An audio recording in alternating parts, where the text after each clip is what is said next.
Welcome back. All right, so 5 games on Sunday in the NHL, the earliest being at noon Pacific, the latest being at 5 Pacific. That's not too shabby. Now, I know we'd promised to do like a live stream on New Year's, but looking at this schedule, I'm not sure where this is going to fit in.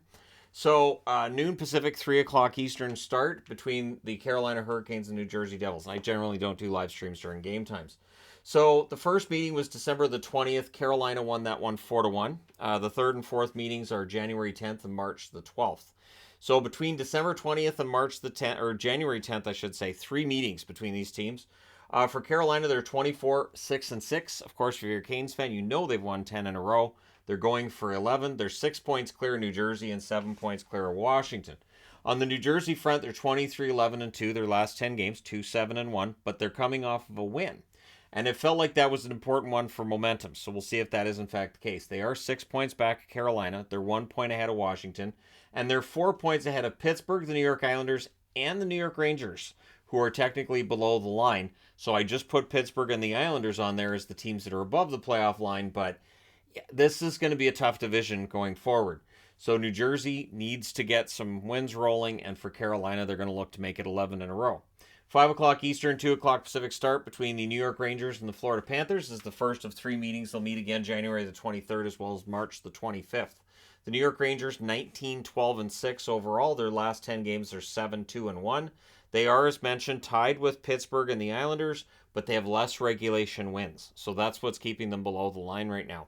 On the Florida side, they're 16-17-4. Their last 10 games, they are a woeful 3-7. They are 8 points back of the playoffs. And there's a number of teams they're going to have to jump over if they're going to get there. So for Florida, this has been a disastrous season. The turnaround, I've kind of given up on it. I've said in videos over the last week, they're not making the playoffs. And I haven't seen anything from them since I said it to make me think that I'm incorrect on this. It's been tough. Yeah, they beat Montreal, but still, it's been tough. So we'll see if they can get something going against the Rangers tomorrow and pull themselves closer, maybe. 7 Eastern, 4 Pacific, Buffalo, one of the teams that's ahead of Florida, but still outside the playoffs, and against the Ottawa Senators, another team that's disappointed with the start of the season. Although we're too late for it to be called the start, we're into January. So October the 13th, Buffalo won 4-1 against Ottawa. That was unexpected. And then November 16th, Ottawa repays them with a 4-1 victory of their own. This is the third of 4 meetings. They'll meet again on April the 13th. Buffalo's 18-14-2 overall. Their last 10 games, 8-1-1. They've won 6 in a row. They're 6 points back of a wild card spot. Hey, if you're a Buffalo fan, you're within single digits of a wild card spot, and we're going into January. That has to be considered exciting. On the Ottawa side, they're 16-17-3. Their last 10 games are 6-3-1. They're 9 points back of a wild card. So the spread in the East feels like it's starting to become a thing, but Buffalo's pulling themselves towards that race. And for Ottawa, they've kind of been falling out of it, even though, as I said, they're 6-3-1 in their last 10. The loss against Detroit tonight just costs them. They have to get on a run. Then at 7 Eastern, 4 Pacific as well, the San Jose Sharks in against Chicago. I think this is the first time I've worn San Jose for a preview. Yeah, October 15th, Chicago wins 5-2. I may have worn it before one of the games in Prague. But yeah, Chicago won the first meeting this year on October 15th, 5-2. So that's one of the 8 victories for Chicago this year. The third and final meeting will be on February the 25th. I like San Jose's chances because I thought San Jose played better than Chicago did today. San Jose's 11-20-7. Their last 10 games are 3-4-3. They're 12 points back of a wild card spot in the West. Chicago 8-23-4 overall. Their last 10, they're 1-9. That one win was over Columbus.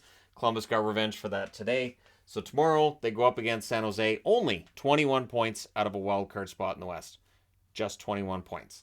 8 o'clock Eastern, 5 o'clock Pacific start between the New York Islanders and the Seattle Kraken. This is the first of 2 meetings. They'll meet again on February the 7th in New York. 21-14-2 is the record for the Islanders. They're 5-3-2. I believe they've won 3 in a row currently.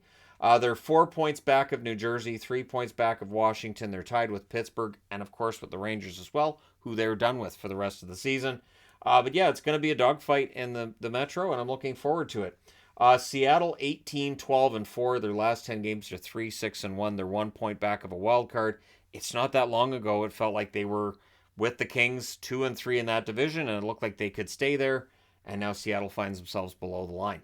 So we'll see if they can bounce back tomorrow and get a win over the New York Islanders. That could be a really fun game. Let me know your thoughts in the comment section below, as always, including the winners. Don't forget to hit like and subscribe if you're browsing your way through, you just happened upon this video. Thank you guys so much for watching, for all your support. I will talk to you again in the morning.